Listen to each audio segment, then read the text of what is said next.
ಎಲ್ಲರಿಗೂ ನಮಸ್ಕಾರ ಸ್ನೇಹಿತರೆ. 2026 ಏಪ್ರಿಲ್ 2 ದವನದ ಹುಣ್ಣಿಮೆ ಬಂದಿದೆ. ಉಪ್ಪಿನ ಜಾಡಿಯಲ್ಲಿ ಈ 3 ಪದಾರ್ಥಗಳನ್ನು ಬಚ್ಚಿಡಿ. ಉಪ್ಪಿನ ಜಾಡಿಯಲ್ಲಿ ಈ 3 ಪದಾರ್ಥಗಳನ್ನು ಬಚ್ಚಿಡೋದ್ರಿಂದ ನಿಮ್ಮ ಮನೆಯಲ್ಲಿ ಹಣಕಾಸಿನ ಸಮಸ್ಯೆಗಳಿತ್ತು ಅಂದರೆ ಆ ಸಮಸ್ಯೆಗಳೆಲ್ಲ ಸಂಪೂರ್ಣವಾಗಿ ನಿರ್ಮೂಲನೆಯಾಗಿ ಧನಲಾಭವಾಗುತ್ತದೆ. ವೃತ್ತಿ ಜೀವನದಲ್ಲಿ ಪ್ರಗತಿಯನ್ನು ಸಾಧಿಸುತ್ತೀರಾ. ವ್ಯಾಪಾರ ವಹಿವಾಟುಗಳಲ್ಲಿ ಲಾಭಾಂಶವನ್ನು ಸಾಧಿಸುತ್ತೀರಾ. ಸಾಲ ಬಾಧೆಗಳು ನಿವಾರಣೆಯಾಗುತ್ತದೆ. ಕೋಟಿ ಕೋಟಿ ಹಣ ನಿಮ್ಮನ್ನ ಹುಡುಕಿಕೊಂಡು ಬರುತ್ತದೆ. ಆಕಸ್ಮಿಕ ಧನಲಾಭವಾಗುತ್ತೆ ಅಂತಾನೆ ಹೇಳಲಾಗುತ್ತೆ. ಸ್ನೇಹಿತರೆ, ಉಪ್ಪು ಲಕ್ಷ್ಮಿ ಸ್ವರೂಪವಾದಂಥದ್ದು. ಯಾವಾಗಲೂ ಮನೆಯಲ್ಲಿ ಉಪ್ಪು ಖಾಲಿ ಆಗಬಾರ್ದು. ಇನ್ನೇನು ಸ್ವಲ್ಪ ಉಪ್ಪಿದೆ ಅನ್ನುವಾಗಲೇ ಉಪ್ಪನ್ನು ತಂದು ಉಪ್ಪಿನ ಜಾಡಿಯಲ್ಲಿ ಹಾಕಬೇಕು. ಹಾಗೆ ಸ್ನೇಹಿತರೆ, ಉಪ್ಪನ್ನು ನಾವು ಈ ಮಣ್ಣಿನ ಜಾಡಿ, ಪಿಂಗಾಣಿ ಜಾಡಿ ಏನು ಹೇಳ್ತೀವಿ, ಆ ಜಾಡಿಯಲ್ಲಿ ಇಟ್ಕೊಳ್ಬೇಕು. ಇಲ್ಲ ಗಾಜಿನ ಬಾಟ್ಲಲ್ಲಿ ಇಟ್ಕೊಳ್ಬೇಕು. ಹಾಗೆ ನೀವು ಯಾವುದೇ ಕಾರಣಕ್ಕೂ ಸ್ಟೀಲ್ ಡಬ್ಬಗಳಲ್ಲಿ, ಪ್ಲಾಸ್ಟಿಕ್ ಡಬ್ಬಗಳಲ್ಲಿ ಉಪ್ಪನ್ನು ಇಡಬಾರ್ದು. ಹಾಗೆ ಗಾಜಿನ ಡಬ್ಬದಲ್ಲಿ ಇಟ್ಟರೂ ಉಪ್ಪು ನಮಗೆ ಬೇರೆಯವರ ಕಣ್ಣಿಗೆ ಗೋಚರಿಸಬಾರದು ಅಂತ ಹೇಳ್ತಾರೆ ಸ್ನೇಹಿತರೆ. ಅಂದರೆ ಮನೆಗೆ ಬೇರೆ ಯಾರೋ ಬಂದಿದ್ದಾಗ ಆ ಉಪ್ಪು ಬೇರೆಯವರಿಗೆ ಕಾಣಿಸಬಾರ್ದು ಅಂತ ಹೇಳ್ತಾರೆ. ಅಂದರೆ ಉಪ್ಪನ್ನು ಒಂದು ಕಡೆ ಸರಿಯಾದ ರೀತಿಯಲ್ಲಿ ಅದಕ್ಕೆ ಒಂದು ಜಾಗ ಅಥವಾ ಒಂದು ಪೀಠ, ಒಂದು ಹಲಿಗೆ, ಒಂದು ಮಣೆ ಏನಾದರೂ ಒಂದನ್ನು ಜಾಗನ ಅರೇಂಜ್ ಮಾಡಿ ಶುದ್ಧವಾದಂಥ ಜಾಗದಲ್ಲಿ ಉಪ್ಪನ್ನು ಇಡಬೇಕು. ಉಪ್ಪು ಲಕ್ಷ್ಮಿ ಸ್ವರೂಪ ಅಂತ ಹೇಳಲಾಗುತ್ತೆ. ಸಮುದ್ರ ಮಂಥನ ಅಂದರೆ ಕ್ಷೀರಸಾಗರ ಮಂಥನದ ಸಂದರ್ಭದಲ್ಲಿ ಲಕ್ಷ್ಮಿಯ ಜನನವಾಯಿತು. ಲಕ್ಷ್ಮಿಯೊಂದಿಗೆ ಸಾಕಷ್ಟು ಒಂದು ವಸ್ತುಗಳು ಕೂಡ ಜನನವಾಯಿತು. ಅದರಲ್ಲಿ ಮುಖ್ಯವಾಗಿ ಪ್ರಧಾನವಾದಂತಹ ವಸ್ತು ಅಂದರೆ ಈ ಕಲ್ಲುಪ್ಪು. ಕಲ್ಲುಪ್ಪು ಲಕ್ಷ್ಮೀ ದೇವಿಯ ಸಹೋದರಿಯ ಸಮಾನ. ಕಲ್ಲುಪ್ಪು ಲಕ್ಷ್ಮಿಗೆ ಅತ್ಯಂತ ಪ್ರೀತಿಕರವಾದಂಥದ್ದು. ಕಲ್ಲುಪ್ಪಿನಲ್ಲಿ ಲಕ್ಷ್ಮಿ ಆಕರ್ಷಿತಳಾಗಿರುತ್ತಾಳೆ, ಲಕ್ಷ್ಮಿ ಲೀನವಾಗಿರುತ್ತಾಳೆ ಅಂತಾನೆ ಹೇಳಲಾಗುತ್ತೆ. ಕಲ್ಲುಪ್ಪು ಯಾವ ಮನೆಯಲ್ಲಿ ಖಾಲಿಯಾಗುತ್ತೋ ಅಲ್ಲಿ ಬಡತನ ಇರುತ್ತೆ. ಕಲ್ಲುಪ್ಪನ್ನು ಯಾರಿಗೂ ಕೂಡ ಸಾಲವಾಗಿ ಕೊಡಬಾರ್ದು ಅಂತ ಹೇಳಲಾಗುತ್ತೆ. ಕಲ್ಲುಪ್ಪನ್ನು ಕೈಗೆ ಕೊಡಬಾರ್ದು ಅಂತಾನು ಹೇಳ್ತಾರೆ. ಹಣ ನಿಲ್ಲೋದಿಲ್ಲ ಅನ್ನೋ ಒಂದು ಸೂಚನೆಗಳನ್ನು ನಮ್ಮ ಹಿರಿಯರು ಮುಂಚೆಯಿಂದನೂ ಕೂಡ ತಿಳಿದುಕೊಂಡು ಬಂದಿದ್ದಾರೆ. ಕಲ್ಲುಪ್ಪಿನಿಂದ ಯಾವುದೇ ರೀತಿಯ ತಂತ್ರಗಳನ್ನು, ಪರಿಹಾರಗಳನ್ನು ಮಾಡಿಕೊಂಡ್ರೆ 100% ಅದು ನಮಗೆ ಸಕ್ಸಸ್ಸನ್ನು ಕೊಡುತ್ತೆ. ಉಪ್ಪು ಆಹಾರದಲ್ಲಿನ ರುಚಿಯನ್ನು ಹೇಗೆ ಹೆಚ್ಚಿಸುತ್ತೋ ಅದೇ ರೀತಿಯಲ್ಲಿ ನಮಗಾಗಿರುವಂತಹ ದೋಷಗಳನ್ನು ನಿವಾರಣೆ ಮಾಡುವಂಥ ಶಕ್ತಿ ಉಪ್ಪಿಗಿದೆ. ಹಾಗಾಗಿ ನಮ್ಮ ಹಿರಿಯರು ಉಪ್ಪಿನಿಂದ ದೃಷ್ಟಿ ದೋಷಗಳನ್ನು ನಿವಾರಣೆ ಮಾಡ್ತಾ ಇದ್ರು. ಅದೇ ರೀತಿಯಿಂದ ಅನಾದಿ ಕಾಲದಿಂದ ಒಂದಷ್ಟು ಜನರು ಉಪ್ಪಿನಿಂದ ತಂತ್ರಗಳನ್ನು ಮಾಡಿಕೊಂಡಿದ್ದಾರೆ. ಈ ತಂತ್ರಗಳ ಮುಖಾಂತರವಾಗಿ ಲಕ್ಷ್ಮಿಯನ್ನು ಆಕರ್ಷಣೆ ಮಾಡಿ ಹಿಡಿದಿಟ್ಟುಕೊಂಡಿದ್ದಾರೆ ಅಂತಾನೆ ಹೇಳ್ಬೋದು. ಲಕ್ಷ್ಮಿ ಈ ಉಪ್ಪಿನಲ್ಲಿ ಇರೋದ್ರಿಂದ ಈ ಉಪ್ಪಿನಲ್ಲಿ ನಾವು ಮಾಡುವಂಥ ಈ ಪರಿಹಾರಗಳು ಲಕ್ಷ್ಮಿಯನ್ನು ಆಕರ್ಷಿಸುತ್ತೆ. ಮನೆಗೆ ಲಕ್ಷ್ಮಿ ಬಂದು ಕುಳಿತು ನೀವು ಬೇಡಿದ ವರಗಳನ್ನು ಕರುಣಿಸ್ತಾಳೆ ಅಂತಾನೆ ಹೇಳಲಾಗುತ್ತೆ. ಹಾಗಾಗಿ ಕಲ್ಲುಪ್ಪಿನಿಂದ ಈ ಪರಿಹಾರವನ್ನು ತಪ್ಪದೆ ಪ್ರತಿಯೊಬ್ಬರೂ ಕೂಡ ಮಾಡಿಕೊಳ್ಬೇಕಾಗುತ್ತೆ. ಉಪ್ಪಿಗೋಸ್ಕರ ಜಾಡಿಯನ್ನು ಇಟ್ಕೊಳ್ಳಿ. ಜಾಡಿ ಶುಭ್ರವಾಗಿರುವಂತೆ ಗಮನದಲ್ಲಿಟ್ಕೊಳ್ಳಿ. ಹಾಗೆ ಪ್ರತಿ ಶುಕ್ರವಾರ ನೀವು ಪೂಜಿಸುವಂತಹ ಸಂದರ್ಭದಲ್ಲಿ ನಿಮ್ಮ ಉಪ್ಪಿನ ಜಾಡಿಗೂ ಕೂಡ ಒಂದು ಧೂಪ ದೀಪವನ್ನು ಅಂದರೆ ಒಂದು ಊದ್ಬತ್ತಿಯನ್ನು ಬೆಳಗಿ ಒಂದು ನಮಸ್ಕಾರ ಮಾಡಿಕೊಳ್ಳಿ. ಉಪ್ಪಿನ ಜಾಡಿ ಮೇಲೆ ಒಂದು ಪುಷ್ಪವನ್ನಾದರೂ ಇಟ್ಟು ನಮಸ್ಕರಿಸಿಕೊಳ್ಳಿ. ಈ ಒಂದು ತಂತ್ರವನ್ನು ಮಾಡಿದ ನಂತರ 100% ಲಕ್ಷ್ಮಿ ನಿಮ್ಮ ಮನೆಯಲ್ಲಿ ನಿಮ್ಮನ್ನು ಆಶೀರ್ವದಿಸುತ್ತಾಳೆ, ಹಣದ ಮಳೆಯನ್ನು ಸುರಿಸ್ತಾಳೆ ಅಂತಾನೆ ಹೇಳಲಾಗುತ್ತೆ. ಉಪ್ಪಿನ ಜಾಡಿಯಲ್ಲಿ ಯಾವ ಪದಾರ್ಥವನ್ನು ಇಡಬೇಕು ಅಂತಂದರೆ, ಮೊದಲನೆಯದಾಗಿ ಈ ಒಂದು ಪರಿಹಾರಕ್ಕೆ ನೀವು ಮಾಡಿಕೊಳ್ಬೇಕಾಗಿರೋದು ಹಳದಿ ಬಣ್ಣದ ಬಟ್ಟೆಯನ್ನು, ಒಂದು ಚಿಕ್ಕದಾದ ಬಟ್ಟೆಯನ್ನು ತೆಗೆದುಕೊಳ್ಳಿ. ಒಂದು ಚಿಕ್ಕ ಅಂಗೈ ಅಗಲದ ಬಟ್ಟೆಯನ್ನು ತೆಗೆದುಕೊಳ್ಳಿ. ಶುದ್ಧವಾಗಿರುವಂತಹ ಬಟ್ಟೆ ಆಗಿರಬೇಕು. ಯಾವುದೇ ಹಳೆ ಬಟ್ಟೆಯನ್ನು ಉಪಯೋಗಿಸಬೇಡಿ. ಶುದ್ಧವಾಗಿರೋ ಹಳದಿ ಬಣ್ಣದ ಬಟ್ಟೆಯನ್ನು ತೆಗೆದುಕೊಳ್ಳಿ. ಹಳದಿ ಬಣ್ಣ ಬಟ್ಟೆ ಇಲ್ಲ ಅಂದರೆ ಬಿಳಿ ಬಣ್ಣದ ಬಟ್ಟೆಯನ್ನು ತೆಗೆದುಕೊಂಡು ಅದನ್ನು ತೊಳೆದು ಅದಕ್ಕೆ ಅರಿಶಿನವನ್ನು ಲೇಪನ ಮಾಡಿ, ಅಂದರೆ ಅರಿಶಿನದ ನೀರಿನಲ್ಲಿ ಅದ್ದಿ ಚೆನ್ನಾಗಿ ಒಣಗಿಸಬೇಕು. ಹಸಿ ಇರಬಾರದು, ತೇವಾಂಶ ಇರಬಾರದು, ಚೆನ್ನಾಗಿ ಒಣಗಿಸಿ ಇಟ್ಕೊಳ್ಬೇಕು. ಆ ನಂತರವಾಗಿ ಈ ಒಂದು ಬಟ್ಟೆಯ ಮೇಲೆ ₹1 ನಾಣ್ಯ, 5 ಏಲಕ್ಕಿ, 5 ಅಡಿಕೆ, ಈ 3 ಪದಾರ್ಥ ಇಷ್ಟೇ ಸಾಕು ಸ್ನೇಹಿತರೆ. ಈ ₹1 ನಾಣ್ಯ ಏನಿದೆ ನೋಡಿ, ಲಕ್ಷ್ಮಿ ಸ್ವರೂಪವಾದಂಥದ್ದು. ಈ 5 ಅಡಿಕೆ ಲಕ್ಷ್ಮಿ ಸ್ವರೂಪವಾದಂಥದ್ದು. ಈ 5 ಏಲಕ್ಕಿ ಲಕ್ಷ್ಮಿ ಸ್ವರೂಪವಾದಂಥದ್ದು. ಲಕ್ಷ್ಮಿಯನ್ನು ಆಕರ್ಷಿಸುವಂತಹ ವಸ್ತುಗಳು ಇವು. ಲಕ್ಷ್ಮಿಗೆ ಅತ್ಯಂತ ಪ್ರೀತಿಕರವಾದಂಥ ವಸ್ತುಗಳು. ಹಾಗಾಗಿ ಈ 3 ಪದಾರ್ಥಗಳನ್ನು ಗಂಟನ್ನಾಗಿ ಹಾಕ್ಕೊಳ್ಳಿ. ನೀವೇನಾದರೂ ಮನಿ ಅಟ್ರಾಕ್ಷನ್ಗೆ ಮಾಡ್ಕೊಳ್ತಾ ಇದ್ದೀವಿ ಅಂದರೆ ಈ ರೀತಿ ಮಾಡ್ಕೊಳ್ಳಿ. ಚಿನ್ನವನ್ನು ಆಕರ್ಷಣೆ ಮಾಡ್ಕೊಳ್ಬೇಕು. ಗಿರವಿ ಇಟ್ಟಿರೋ ನಿಮ್ಮ ಆಭರಣಗಳು ನಿಮ್ಮ ಬಳಿಗೆ ಬರಬೇಕು ಅಂದರೆ ಯಾವುದಾದರೂ ಒಂದು ಚಿನ್ನದ ಒಂದು ಮೂಗುತಿನೋ ಅಥವಾ ಒಂದು ಚಿನ್ನದ ಉಂಗುರನೋ ಏನಾದರೂ ಒಂದನ್ನು ನೀವು ಈ ಗಂಟಿನ ಜೊತೆ ಅಂದರೆ ಗಂಟು ಒಳಗಡೆ ಹಾಕಿಟ್ಟು 24 ಗಂಟೆ ಆ ಉಂಗುರ ಅಥವಾ ಆ ಚಿನ್ನ ಏನಿರುತ್ತೆ ಅದನ್ನು ತೆಗೆದುಕೊಂಡು ಒಂದು ಪೇಪರಲ್ಲಿ ಹಾಕಿ 24 ಗಂಟೆ ನಂತರ ಆ ಒಂದು ಚಿನ್ನವನ್ನು ತೆಗೆದು ನಿಮ್ಮ ಬೀರುವಿನಲ್ಲಿ ಇಟ್ಕೊಳ್ಳಿ. ನೀವು ಅಡವಿ ಇಟ್ಟಿರುವಂತಹ ಒಡವೆಗಳು ನಿಮ್ಮ ಹತ್ರ ಬರುತ್ತೆ. ಹೆಚ್ಚು ಹೆಚ್ಚು ಒಡವೆಗಳನ್ನು ಕೊಂಡುಕೊಳ್ಳುವ ಯೋಗ ಬರುತ್ತದೆ. ಹಾಗೆ ನಾನು ತಿಳಿಸಿಕೊಟ್ಟಂಥ ಈ ಗಂಟನ್ನು ಉಪ್ಪಿನ ಜಾಡಿಯಲ್ಲಿ 48 ದಿನಗಳ ಕಾಲ ಬಿಡಬೇಕಾಗುತ್ತದೆ. 48 ದಿನ ನೀವು ಉಪ್ಪಿನ ಜಾಡಿಯಲ್ಲಿ ಈ ಒಂದು ವಸ್ತುಗಳನ್ನು ಬಿಟ್ಟರೆ ಅಂದರೆ ಆ 48 ದಿನದೊಳಗೆ ವಿಪರೀತವಾದಂಥ ಧನ ಪ್ರಾಪ್ತಿಯಾಗುತ್ತೆ. ಹಣ ನಿಮ್ಮನ್ನು ಹುಡುಕಿಕೊಂಡು ಬರುತ್ತೆ. ಸಾಲ ಬಾಧೆಗಳು ನಿವಾರಣೆಯಾಗುತ್ತೆ. ಎಷ್ಟೇ ಸಾಲ ಇದ್ದರೂ ಕೂಡ ಅದನ್ನು ತೀರಿಸುವಂತಹ ದಾರಿ ಮಾರ್ಗ ಸುಲಭವಾಗಿ ಓಪನ್ ಆಗುತ್ತದೆ. ಹಣ ಅಂದರೆ ಧನದ್ವಾರಗಳು ತೆರೆದುಕೊಳ್ಳುತ್ತವೆ ಅಂತಾನೆ ಹೇಳಲಾಗುತ್ತೆ. ಈ ಒಂದು ಅದ್ಭುತ ಪರಿಹಾರ ಅನಾದಿ ಕಾಲದಿಂದ ಬಂದಿರುವಂಥದ್ದು.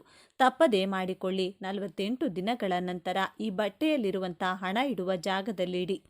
ಅಡಿಕೆ ಹಾಗೂ ಈ 5 ಏಲಕ್ಕಿಯನ್ನು ತುಳಸಿ ಗಿಡದ ಬುಡದಲ್ಲಿ ಊತಿಡಿ ಅಥವಾ ಯಾವುದಾದರೂ ದೈವ ವೃಕ್ಷದ ಬುಡದಲ್ಲಿ ಊತಿಟ್ಟು ಬಿಡಿ. ಇಷ್ಟೇ ಸಿಂಪಲ್ ಮಾಡಿಕೊಳ್ಳಬೇಕಾಗಿರುವುದು. ಈ ಒಂದು ಟ್ರಿಕ್ಸ್ ನಿಮ್ಮ ಜೀವನವನ್ನು ಬದಲಾಯಿಸುವ ಅದೃಷ್ಟವನ್ನು ತರುತ್ತದೆ.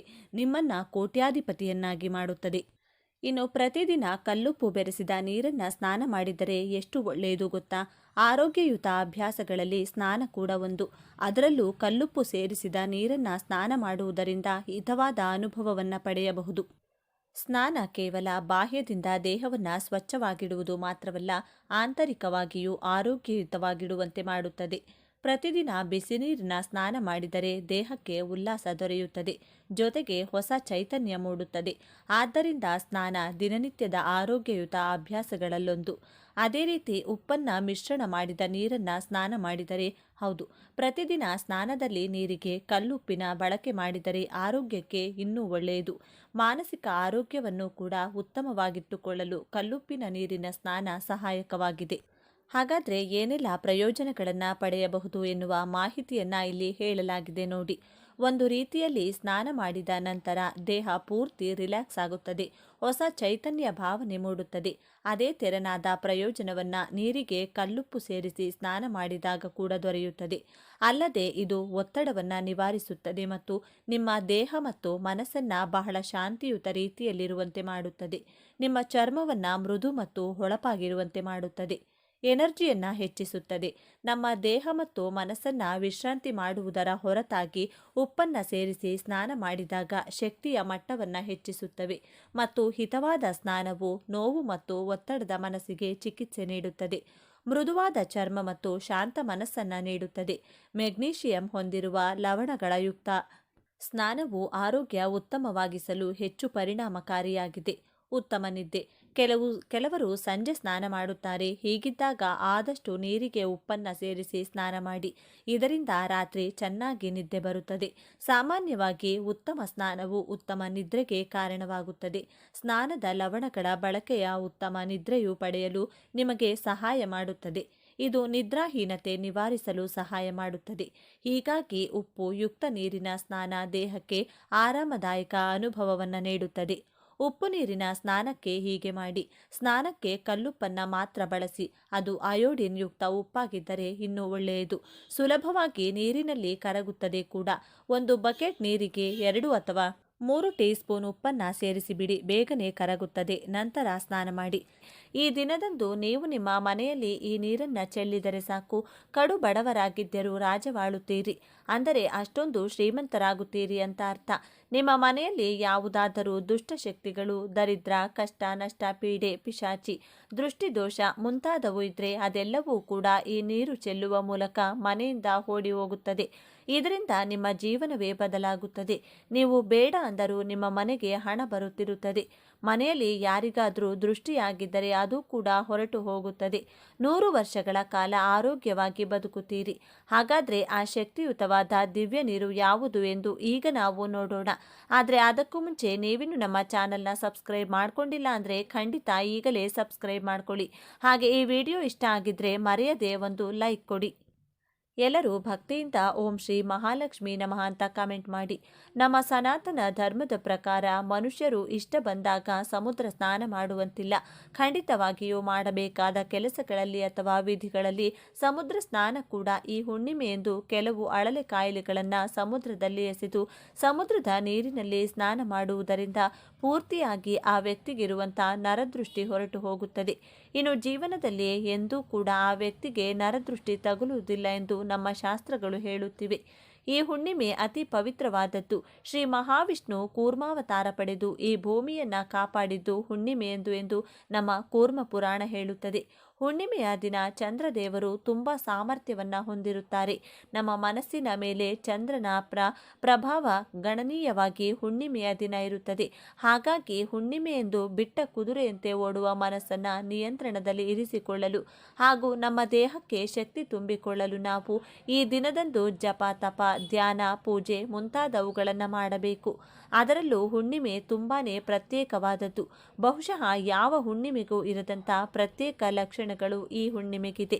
ಈ ಹುಣ್ಣಿಮೆ ವಿಷ್ಣು ಭಕ್ತರಿಗೆ ಪರಮ ಪವಿತ್ರವಾದದ್ದು.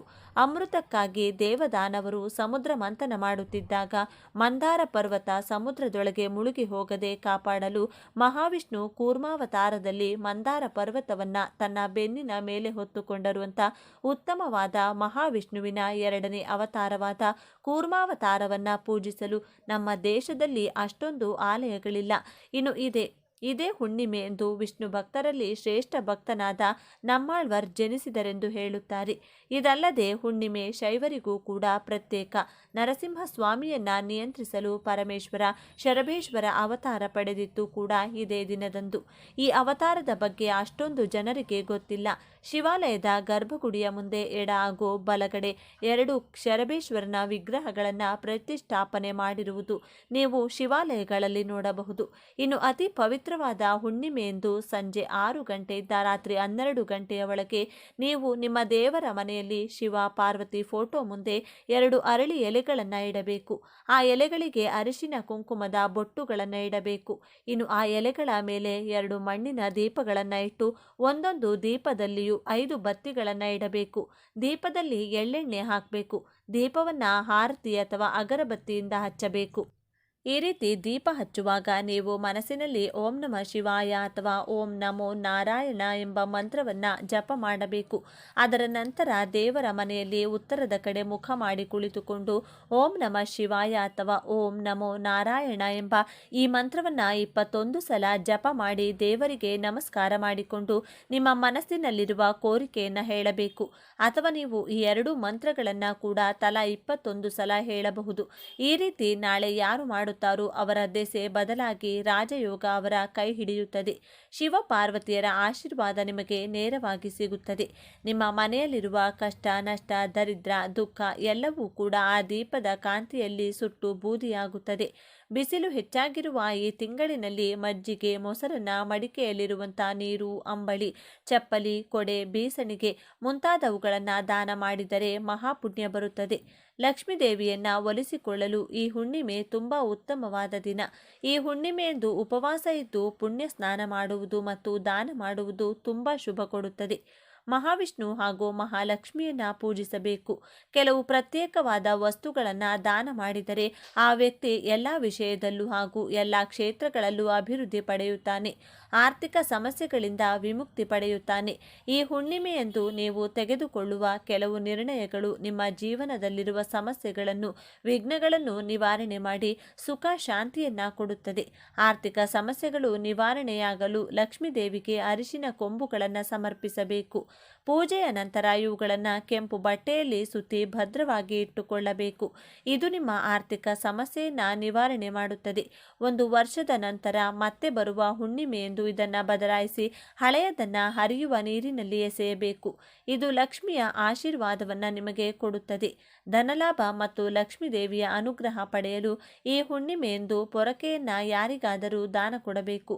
ಪೊರಕೆ ಸಾಮಾನ್ಯವಾಗಿ ಯಾರಿಗೂ ಕೊಡಬಾರದು ಅಂತ ಹೇಳ್ತಾರೆ. ಆದರೆ ಆದರೆ ಈ ಒಂದು ದಿನ ಮಾತ್ರ ನೀವು ಯಾರಿಗಾದರೂ ಪೊರಕೆ ದಾನ ಮಾಡಬಹುದು. ಈ ಹುಣ್ಣಿಮೆಯಂಥ ಪವಿತ್ರವಾದ ದಿನಗಳಲ್ಲಿ ಗಂಗಾ ನದಿ ಮುಂತಾದ ಪುಣ್ಯ ನದಿಗಳಲ್ಲಿ ಸ್ನಾನ ಮಾಡಿದರೆ ಜೀವನದಲ್ಲಿರುವ ಕಷ್ಟಗಳೆಲ್ಲವೂ ಹೊರಟು ಹೋಗುತ್ತದೆ. ಗಂಗಾ ನದಿಯಲ್ಲಿ ಅಥವಾ ಪುಣ್ಯ ನದಿಗಳಲ್ಲಿ ಸ್ನಾನ ಮಾಡಲು ಸಾಧ್ಯವಾಗದವರು ಮನೆಯಲ್ಲಿ ಸ್ನಾನ ಮಾಡುವ ನೀರಿನಲ್ಲಿ ಸ್ವಲ್ಪ ಗೋಮೂತ್ರ ಅಥವಾ ಗಂಗಾ ಜಲ ಬೆರೆಸಿಕೊಂಡು ಕೂಡ ಸ್ನಾನ ಮಾಡಬಹುದು. ಈ ತಿಂಗಳಿನಲ್ಲಿ ಕುಡಿಯುವ ನೀರು ಯಾರಿಗಾದರೂ ದಾನವಾಗಿ ಕೊಟ್ಟರೆ ಪಿತೃದೋಷಗಳಿಂದ ವಿಮುಕ್ತಿ ಪಡೆಯಬಹುದು. ನೀವು ಎಷ್ಟು ಕಷ್ಟಪಟ್ಟು ದುಡಿದರೂ ಫಲ ಸಿಗುತ್ತಿಲ್ಲ ಅಂತಿದ್ರೆ ಹುಣ್ಣಿಮೆಯ ದಿನ ಕಪ್ಪು ಎಳ್ಳನ್ನು ಅಥವಾ ಕಪ್ಪು ಎಳ್ಳಿನಿಂದ ತಯಾರಿಸಿದ ಯಾವುದಾದರೂ ಪದಾರ್ಥವನ್ನು ದಾನವಾಗಿ ಕೊಡಬೇಕು. ಈ ಚಂದ್ರನನ್ನು ಪೂಜಿಸಿದರೆ ಚಂದ್ರ ದೋಷದಿಂದ ಹೊರಬರಬಹುದು. ಮಾನಸಿಕ ಪ್ರಶಾಂತತೆ ಸಿಗುತ್ತದೆ. ಕೆಲಸಗಳಲ್ಲಿ ವಿಘ್ನಗಳು ಬರುವುದಿಲ್ಲ. ನೀವು ಏನಾದರೂ ಇವತ್ತು ದಾನ ಮಾಡಬೇಕು ಅಂದುಕೊಂಡ್ರೆ ಪೂಜೆಯ ನಂತರ ಮಾತ್ರ ಮಾಡಬೇಕು. ಪೂಜೆಗೂ ಮೊದಲು ಮಾಡಬೇಡಿ. ಪಿತೃದೋಷ ಹೆಚ್ಚಾಗಿದೆ ಎಂದು ಬಾಧೆ ಪಡುವವರು ಕಪ್ಪು ಎಳ್ಳು ಬೆರೆಸಿದಂಥ ನೀರನ್ನು ಅರಳಿ ಮರಕ್ಕೆ ಹಾಕಬೇಕು. ಶನಿದೋಷದಿಂದ ಬಾಧೆ ಪಡುವವರು ಅರಳಿ ಮರವನ್ನು ಪೂಜೆ ಮಾಡಬೇಕು. ಅರಳಿ ಮರಕ್ಕೆ ಹಾಲು ಮತ್ತು ನೀರನ್ನು ಸಮರ್ಪಿಸಿದರೆ ನೀವು ಮಾಡುವ ಪ್ರತಿ ಕೆಲಸದಲ್ಲೂ ಗೆಲುವು ಸಿಗುತ್ತದೆ. ಸೂರ್ಯೋದಯಕ್ಕೂ ಮುಂಚೆ ಎದ್ದು ಯಾರು ಸ್ನಾನ ಮಾಡುತ್ತಾರೋ ಅವರಿಗೆ ಉತ್ತಮ ಜೀವನ ಪ್ರಾಪ್ತಿಯಾಗುತ್ತದೆ. ಸೂರ್ಯೋದಯಕ್ಕೂ ಮುಂಚೆ ಎದ್ದು ಸ್ನಾನ ಮಾಡಿ ಅರಳಿ ಮರಕ್ಕೆ ಒಂದು ದೊಡ್ಡ ಚೊಂಬಿನ ತುಂಬ ನೀರನ್ನು ಸಮರ್ಪಿಸಿ ಪ್ರದಕ್ಷಿಣೆ ಮಾಡಿದರೆ ನಿಮ್ಮ ಪೂರ್ವಿಕರೆಲ್ಲರೂ ಸಂತೋಷಿಸಿ ನಿಮ್ಮನ್ನು ಆಶೀರ್ವದಿಸುತ್ತಾರೆ. ಇನ್ನು ಅತಿ ಪವಿತ್ರವಾದ ಈ ಹುಣ್ಣಿಮೆಯೆಂದು ನೀವು ನೆಲ್ಲಿಕಾಯಿ ಗಿಡವನ್ನಾಗಲಿ ಅಥವಾ ಬೇವಿನ ಮರವನ್ನಾಗಲಿ ಮುಟ್ಟಿದರೆ ಸಾಕು, ಜನ್ಮಾಂತರದ ಪಾಪಗಳೆಲ್ಲವೂ ವಿಮುಕ್ತಿಯಾಗುತ್ತದೆ. ಹುಣ್ಣಿಮೆ ಅನ್ನುವುದು ಮಹಾವಿಷ್ಣು, ಮಹಾಲಕ್ಷ್ಮಿ ಮತ್ತು ಮಹಾಶಿವನಿಗೆ ತುಂಬ ಇಷ್ಟವಾದಂತಹ ದಿನ. ನೀವು ನೆಲ್ಲಿಕಾಯಿ ಗಿಡವನ್ನು ಮುಟ್ಟೋದ್ರಿಂದ ನೀವು ನಿಮ್ಮ ಮೈಯಲ್ಲಿರುವ ದೋಷಗಳೆಲ್ಲ ಗಿಡ ಎಳೆದುಕೊಂಡು ಸಕಾರಾತ್ಮಕ ಶಕ್ತಿಯನ್ನು ನಿಮ್ಮ ದೇಹದಲ್ಲಿ ಪ್ರವೇಶ ಮಾಡುತ್ತದೆ. ತ್ರಿಮೂರ್ತಿಗಳ ಆಶೀರ್ವಾದ ಪಡೆದುಕೊಳ್ಳಲು ಬೇವು ಅಥವಾ ನೆಲ್ಲಿಕಾಯಿ ಗಿಡವನ್ನು ಮುಟ್ಟಿ ನಮಸ್ಕಾರ ಮಾಡಿಕೊಳ್ಳಬೇಕು. ಬೇವಿನ ಮರ ಮುಟ್ಟುವುದರಿಂದ ನಿಮಗೆ ಅದೃಷ್ಟ ಒಲಿಯುತ್ತದೆ. ತುಂಬ ವರ್ಷಗಳಿಂದ ನೀವು ಅನುಭವಿಸುತ್ತಿರುವ ಕಷ್ಟಗಳು ನಾಳೆಗೆ ಕೊನೆಯಾಗುತ್ತವೆ. ಇನ್ನು ನೆಲ್ಲಿಕಾಯಿ ಗಿಡದ ಅಥವಾ ಬೇವಿನ ಗಿಡ ಕಾಣಿಸಿದರೆ ಮೊದಲು ಅದಕ್ಕೆ ನೀರು ಹಾಕಿ ಮರದ ಸುತ್ತಲೂ ಪ್ರದಕ್ಷಿಣೆ ಹಾಕಿ ಸ್ವಲ್ಪ ಹೊತ್ತು ಮರದ ಮುಂದೆ ಕುಳಿತುಕೊಂಡು ಓಂ ನಮಃ ಶಿವಾಯ, ಓಂ ನಮೋ ನಾರಾಯಣ ಅಥವಾ ಎರಡೂ ಮಂತ್ರಗಳನ್ನು ಕೂಡ 11 ಅಥವಾ 21 ಸಲ ಹೇಳಿ ಮನೆಗೆ ಬಂದರೆ ನಿಮಗೆ ತುಂಬ ಪ್ರಯೋಜನಗಳು ಸಿಗುತ್ತದೆ. ರಾಜಯೋಗ ಕೂಡ ಬರುತ್ತದೆ. ಇನ್ನು ಅತಿ ಮುಖ್ಯವಾದ ವಿಷಯಕ್ಕೆ ಬಂದರೆ ಈ ನೀರನ್ನು ಯಾರು ಮನೆಯಲ್ಲಿ ಚೆಲ್ಲುತ್ತಾರೋ ಅವರಿಗೆ ಬರುವಂಥ ಅದೃಷ್ಟ ಮಾತಿನಲ್ಲಿ ವರ್ಣಿಸಲು ಸಾಲುವುದಿಲ್ಲ. ರಾಜಯೋಗ, ಲಕ್ಷ್ಮಿ ಯೋಗ, ಧನಯೋಗ ಈ ರೀತಿ ಬೇಕಾದಷ್ಟು ಯೋಗಗಳು ನಿಮ್ಮ ಸ್ವಂತವಾಗುತ್ತವೆ. ಈ ನೀರನ್ನು ಸಂಜೆ 6 ಗಂಟೆಯಿಂದ ರಾತ್ರಿ 12 ಗಂಟೆಗೆ ಮಧ್ಯದಲ್ಲಿ ಚೆಲ್ಲಬೇಕು. ಇನ್ನು ಈ ನೀರು ತಯಾರಿಸಲು ತಾಮ್ರದ ಪಾತ್ರೆ ಅಥವಾ ಬೆಳ್ಳಿ ಪಾತ್ರೆ ಉಪಯೋಗಿಸಬೇಕು. ಪಾತ್ರೆಯಲ್ಲಿ ಬೇಕಾದಷ್ಟು ನೀರನ್ನು ತೆಗೆದುಕೊಂಡು ಸ್ವಲ್ಪ ಅರಿಶಿನ, ಸ್ವಲ್ಪ ಗಂಗಾಜಲ, ಕರ್ಪೂರದ ಬಿಳ್ಳೆಯನ್ನು ಕುಟ್ಟಿ ಹಾಕಿ ಸ್ವಲ್ಪ ಬೇವಿನ ಎಲೆ ಹಾಗೂ ತುಳಸಿ ಎಲೆ ಕುಟ್ಟಿ ಮಾಡಿದಂತಹ ಪೇಸ್ಟ್ ಇವಿಷ್ಟು ನೀರಿನಲ್ಲಿ ಚೆನ್ನಾಗಿ ಬೆರೆಸಿಕೊಳ್ಳಬೇಕು. ಬಳಿಕ ಆ ನೀರನ್ನು ಬೇವಿನ ಎಲೆಗಳ ಸಹಾಯದಿಂದ ಮನೆಯಲ್ಲಿ ಪ್ರತಿ ಜಾಗದಲ್ಲೂ ಯಾವ ಮೂಲೆ ಕೂಡ ಬಿಡದಂತೆ ಎಲ್ಲ ಕಡೆ ಚಿಮುಕಿಸುತ್ತಾ ಬನ್ನಿ. ನೆಲದ ಮೇಲೆ, ಕಬೋರ್ಡ್ಗಳ ಒಳಗೆ, ಬಾತ್ರೂಮ್ ಒಳಗೆ, ಮನೆಯಲ್ಲಿ ಸೈಕಲ್, ಬೈಕ್, ಕಾರ್ ಮುಂತಾದ ವಾಹನಗಳಿದ್ರೆ ಅದರ ಮೇಲೆ ಮತ್ತು ಗೋಡೆಗಳ ಮೇಲೂ ಕೂಡ ಚಿಮುಕಿಸಬೇಕು. ಕೊನೆಯಲ್ಲಿ ಉಳಿದ ನೀರನ್ನು ಬಾಗಿಲ ಹೊರಗಡೆ ನಿಂತುಕೊಂಡು ಮನೆಗೆ ದೃಷ್ಟಿ ತೆಗೆದು ಆ ನೀರನ್ನು ನಿಮ್ಮ ಹೊಸಲಿನ ಮೇಲೆ ಚೆಲ್ಲಬೇಕು. ಹೊಸಲು ಇಲ್ಲದಿದ್ದರೆ ಮನೆ ಮುಂದೆ ಚೆಲ್ಲಿದರೂ ಸರಿ ಹೋಗುತ್ತದೆ. ಈ ಪರಿಹಾರವನ್ನು ನೀವು ಪೂಜೆಯ ನಂತರ ಮಾತ್ರವೇ ಮಾಡಬೇಕು. ರಾತ್ರಿ 12 ಗಂಟೆ ಒಳಗಡೆ ಮಾಡಬೇಕು. ನೀವು ಈ ನೀರನ್ನು ದೇವರ ಮನೆಯಲ್ಲಿಟ್ಟು ಮೊದಲು ಪೂಜೆ ಮಾಡಿ ಪೂಜೆ ಮುಗಿದ ಬಳಿಕ ಆ ನೀರಿನಿಂದ ನಾನು ಹೇಳಿದಂತೆ ಮಾಡಬೇಕು. ಈ ರೀತಿ ಮಾಡಿದರೆ ನಿಮ್ಮ ಮನೆಯ ಯಾವ ಮೂಲೆಯಲ್ಲೂ ಕೂಡ ನಕಾರಾತ್ಮಕ ಶಕ್ತಿಯಾಗಲಿ, ದರಿದ್ರ ದೇವತೆಯಾಗಲಿ, ನರದೃಷ್ಟಿ, ಕಣ್ಣು ದೃಷ್ಟಿ ದೋಷಗಳು ಯಾವುದೂ ಕೂಡ ಇರುವುದಿಲ್ಲ. ಎಲ್ಲ ದರಿದ್ರ ದೇವತೆಗಳು ಮನೆಯಲ್ಲಿ ಸಂತೋಷವಾಗಿ ಕಾಲಿಡುತ್ತಾರೆ. ಈ ಹುಣ್ಣಿಮೆಯಂದು ತಪ್ಪದೆ ಬಾಗಿಲಿನಿಂದ ಮುಂದೆ 2 ದೀಪಗಳನ್ನು ಹಚ್ಚಿಡಿ. ನಾವು ಈ ಪರಿಹಾರ ಮಾಡುತ್ತಿರುವುದರಿಂದ ಮಹಾಲಕ್ಷ್ಮಿ ನಿಮಗೆ ಮನೆಗೆ ಕಾಲಿಡುತ್ತಾಳೆ. ಒಮ್ಮೆ ಮಹಾಲಕ್ಷ್ಮಿ ಮನೆಗೆ ಬಂದರೆ ಇನ್ನು ನಿಮ್ಮ ಕುಟುಂಬದಲ್ಲಿ ಯಾವ ಕಷ್ಟ ನಷ್ಟ, ದರಿದ್ರ, ದುಃಖ, ಅನಾರೋಗ್ಯ ಇರುವುದಿಲ್ಲ. ಜೀವನದಲ್ಲಿ ಬರೀ ಸುಖ ಮಾತ್ರ ಮನೆ ಮಾಡಿಕೊಳ್ಳುತ್ತದೆ. ನೋಡಿದ್ರಲ್ಲ ಸ್ನೇಹಿತರೆ, ಸಿಂಪಲ್ ಆಗಿ ಮಾಡುವಂಥ ಈ ಪರಿಹಾರವನ್ನು ನಾಳೆ ತಪ್ಪದೆ ಎಲ್ಲ ಗೃಹಿಣಿಯರು ಕೂಡ ಮನೆಯಲ್ಲಿ ಮಾಡಿಕೊಂಡು ಇದರ ಉಪಯೋಗವನ್ನು ಪಡೆದುಕೊಳ್ಳಿ. ಈ ವಿಡಿಯೋ ನಿಮಗೆ ಇಷ್ಟ ಆಗಿದೆ ಇಷ್ಟವಾಗಿದ್ದರೆ ಲೈಕ್ ಮಾಡಿ, ಶೇರ್ ಮಾಡಿ. ಇಂಥ ಹೆಚ್ಚಿನ ಉತ್ತಮ ಮಾಹಿತಿಗಳಿಗಾಗಿ ತಪ್ಪದೇ ನಮ್ಮ ಚಾನೆಲ್ನ ಸಬ್ಸ್ಕ್ರೈಬ್ ಮಾಡಿಕೊಳ್ಳಿ. ನಾಳೆ ಮತ್ತೊಂದು ವಿಡಿಯೋದೊಂದಿಗೆ ಪುನಃ ಭೇಟಿಯಾಗೋಣ. ಧನ್ಯವಾದಗಳು.